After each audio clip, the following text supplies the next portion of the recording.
तर बघू शकता आज आलू पराठा केलेला आहे मी.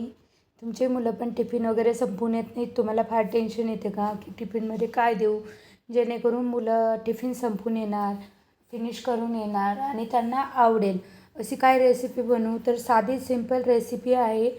कुठलंच तामझाम न करता छान असा आलू पराठा बनवायचा आहे. तर बघू शकता किती छान असा आलू पराठा झालेला. तर त्यासाठी मी काय केलं, आधी आलू बॉईल करून म्हणजे उकडून घेतलेले. तर बघू शकता असे कट करून घ्यायचे, म्हणजे लगेच उकळल्या जातात. कारण का आपण सकाळी मुलांना डब्बा देतो ना, तर सकाळीच उकडून बॉईल करायचे बटाटे. रात्री बॉईल करून ठेवायचे नाही. त्याने काय होते, मुलांना पोटात म्हणजे त्यांचं पोट दुखू शकते किंवा वॉमिटिंग होऊ शकते, फूड पॉयझनसारखं होऊ शकते त्यांना. बटाटे तसे हेवी असतात पचायला. तर काय करायचं, सकाळी उठल्याबरोबर आहे ना, आपलं आवरेपर्यंत आहे ना बटाटे बॉईल होऊन जातात. स्लो गॅसवर असे कट करून बॉईल करून घ्यायचे. काय म्हणजे तेवढ्यानं काय होणार, फ्रेश पण दिलं जाणार आणि मुलांना आणि रात्रीचं पण द्यायची गरज पडणार नाही. तर बघू शकता मी बटाटे बॉईल करायला ठेवलेले आणि नंतर सगळं आवरून वगैरे घेतलं आणि नंतर म्हटलं आता चला स्टार्ट करायचं, रेसिपीला स्टार्ट करूया. तर बटाट्याचे सर्वात आधी साल काढून घ्यायचे. तर मला 2 टिफिन द्यायचे होते 2 मुलांना, म्हणून मी 3 बटाटे घेतलेले असे कट करून बारीक. छान यांना आहे ना असं मॅशरने मॅश करून घ्यायचं. त्याचे असे गाठी म्हणजे फोडी नको राहायला बटाट्याच्या, पूर्ण असं मॅश करून घ्यायचं. आणि यांचा अभ्यास चालू आहे मुलांचा, तर सकाळी मी त्यांना थोडा अभ्यास करायला लावते. तर छान असे मॅश करून घ्यायचं आणि मधामधात त्यांचं चालू असते. तर बघू शकता इथं मॅश केलं आहे मी छान बटाटा. आणि पॅन्ट नसल्यामुळे घातलेली, तर साईडनं जात होता व्हिडिओत नको दिसायला म्हणून. तर बघू शकता. तर याच्यात मी काय केलेलं आहे, जिरा पावडर टाकलेला आहे आणि चिली फ्लॅक्स भेटतातच ते टाकायचं. नसेल तर तुम्ही मिर्च पावडर टाकली तरी चालेल. तर चिली फ्लॅक्स टाकलेले आहे आणि ऑर्गॅनो हे डीमार्टमध्ये कुठेही मिळते, कुठल्याही शॉपमध्ये मिळते. ऑर्गॅनो टाकायचं. यानं काय होते, मुलांना आहे ना पिझ्झा खाल्ल्याची फिलिंग येते. आणि थोडंसं मीठ घेतलेलं आहे आणि एकच चम्मच बघा, एकदम नॉर्मल असं 1 चम्मच ऑइल टाकायचं आहे आपल्याला. तर ऑइल घेतलेलं आहे आणि छान असं मॅश करून घ्यायचं. चमच्यानं करायचं असेल चमच्यानेही करू शकता आणि हाताने करू शकतात. मी छान असं हातानेच मिक्स करणार आहे, जेणेकरून बटाट्याला सगळीकडे लागलं पाहिजे आपले मिश्रण टाकलेलं. तर बघा असं छान मिक्स करून घ्यायचं. तुम्ही नक्की ट्राय करा.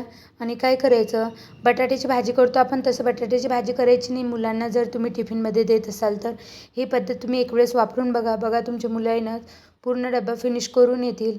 तर थोडीशी कोथिंबीर ॲड केली मी, टाकलेली त्याच्यात हिरवी कोथिंबीर आपली छान अशी बारीक चिरून. आणि इथं तवा ठेवलेला आहे गरम करायला. आणि पराठ्याचे आहेत ना मी तुम्हाला 2 प्रकार दाखवणार आहे. तर बघा दोन्ही खूप छान होतात. कुठलाच पराठा हा फुटत नाही, म्हणजे जो फुटतो ना आपला तसं फुटणार नाही. तर मिश्रण बॅटर घेतलेलं आहे ते बटाट्याचं आणि अशी थोडीशी पोळी लाटून घेतलेली चपाती छोटी. आणि असं पुरणपोळी कसं करतो आपण असं भरून करायचं. तर बघा, आणि पीठ आहे ना थोडं एक्स्ट्रा लावायचं. त्यानं काय होणार, पोळपाटला आपला पराठा चिपकणार नाही. तर बघा मुलांसोबत पण बोलणं चालू आहे इकडे, त्यांना अभ्यास वगैरे सांगत आहे मी. आणि सकाळी सकाळी गडबड असते, तर त्यांचं पण चाललेलं मधामधात. तर बघा असा आलूचा पराठा करून घेतलेला आहे. आणि जिथून थोडंसं निघालं आपलं बॅटर ते काढून टाकायचं, चिपकायचं नाही त्याला. आणि काय करायचं बघा, तूप घेतलेलं आहे. तर हे ॲल्युमिनियमचा तवा आहे माझा, म्हणून मग चिपकायला नको म्हणून मी तूप टाकले थोडं. तर बघा असं छान भाजून घ्यायचा. आणि मी दुसरा पण एक प्रकार वेगळा प्रकार दाखवणार आहे. तर मला माहिती नाही तुम्ही करता की नाही अशा प्रकारे. तर असंही केल्यानं तर असं बिलकुल फुटणार नाही, कितीही मोठा लाटा तुम्ही काहीच होणार नाही पराठ्याला.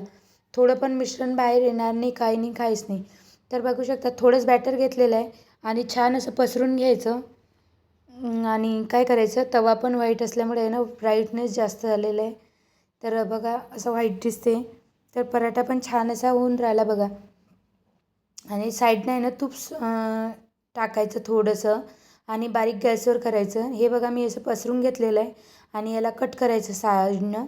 जेवढं एक्स्ट्रा आपलं पीठ आहे ना गव्हाचं म्हणजे उंडा आहे ना तो काढून घ्यायचा आणि साईडनं असं दाबायचं, छान प्रेस करायचं आणि लाटायचं. बघा एवढा छान पराठा बनतात ना, कोणी म्हणणार नाही हे बटाटा पराठा आहेत म्हणून. खाताना तर म्हणजे माहीत पडणार नाही. तर बघा किती छान असे पराठे होतात आणि फुगतात पण असे असे छान असे खुसखुशीत येतात असे पराठे. असे ओले ओले होत नाहीत, जसे नेहमी पराठे बनवतात आपण ओले ओले होतात ना तसे होणार नाही. बघा केवढा मी जाणून तुम्हाला दाखवण्यासाठी मोठा लाटून दाखवला. काहीच तुटणार नाही, कुठंच निघणार नाही बॅटर बाहेर. तर मुलांचं पण चाललेलं मधामधात त्यांना पण बघावं लागते. आणि बघा किती छान असा पराठा झालेला आहे. आणि असं चाललेलं मम्मा काय फर्स्ट ब्रेकमध्ये काय बनवणार आहे, सेकंड ब्रेकमध्ये काय बनवणार आहे. तर बघा असे छान 2 पराठे केलेले दोघांना एक एक टिफिन देण्यासाठी. आणि हा मोठा आहे ना, मोठ्या मुलासाठी केला. त्याला आहे ना 2 किंवा 1.5 पराठा किंवा 1.5 चपाती दिली ना त्याचा आहे ना जीव असा धापायला लागतो की एवढं मोठं मी कधी खाणार. म्हणून मी एकच करते, पण थोडा मोठा करते म्हणजे काय, जेणेकरून तो धापणार पण नाही आणि फिनिश पण करून येणार. तर थोडंसं तूप लावायचं बघा आणि छान असा पराठा रेडी होते. बारीक गॅसवर शेकला ना तर बघा कसं टम फुगायला चालू झाला आहे. असं प्रेस करत करत थोडं दाबलं केलं ना की बघा किती छान असे फुगतात पराठे. तर बघा किती छान झालेलं आहे.